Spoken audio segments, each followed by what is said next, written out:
सभी बच्चों को साधुवाद।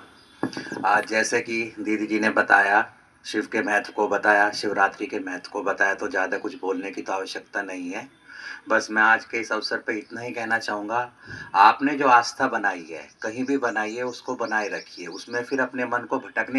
इसीलिए शिवरात्रि का जो त्योहार मनाया जाता है, वो शिव के निर्गुण रूप से सगुण रूप में आने के उपलक्ष्य में मनाया जाता है।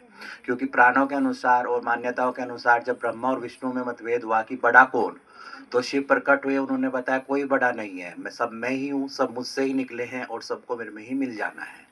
तो जिसकी जितनी लीला इस धरती पे लिखी हुई है, वो आएगा, अपनी लीला करेगा, अपनी सांसें जिएगा और चला जाएगा।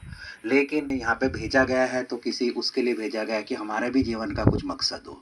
ये नहीं बस आए, जन्म लिया, खाया पिया और अपनी ज़िंदगी पूरी करके चले गए।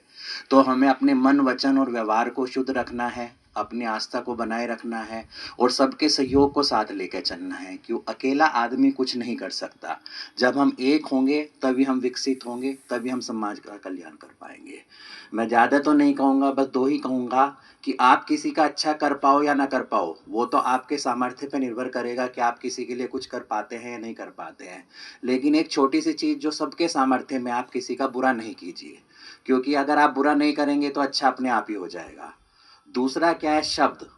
सारा जीवन शब्दों से ही चल रहा है, वही आपको अच्छा बनाते हैं, वही आपको बुरा बनाते हैं। और शब्द कभी ख़त्म नहीं होते। आपके मुंह से निकला हुआ शब्द ब्रह्मांड में घूमता रहता है और आप जिसके बारे में जहाँ भी कुछ भी बोलते हैं, वो कभी ना कभी उसके पास पहुँच जाता है। आप खुद आजमा के देख लीजिए, आप बंद कमरे में भी किसी की निंदा करेंगे, वो कभी ना कभी उसके पास पहुँच जाएगा और आपको उसका जवाब देना पड़ेगा कि भाई तुमने मेरे बारे में फलाने समय पे फलानी बात कही थी। इसलिए अपने शब्दों का ध्यान दीजिए, अपनी आत्मा में विचार कीजिए, कुछ अच्छा बुरा अच्छा बोले ना बोले, लेकिन बुरा नहीं बोलिए। आपका मन विचार शुद्ध होगा तो आपका जीवन शुद्ध होगा और आप परमात्मा के कार्य में सहयोग करेंगे। इसी के साथ सबको साधुवाद और सब शिव का ध्यान कीजिए और अपने अपने आत्मा को बनाए रखिए।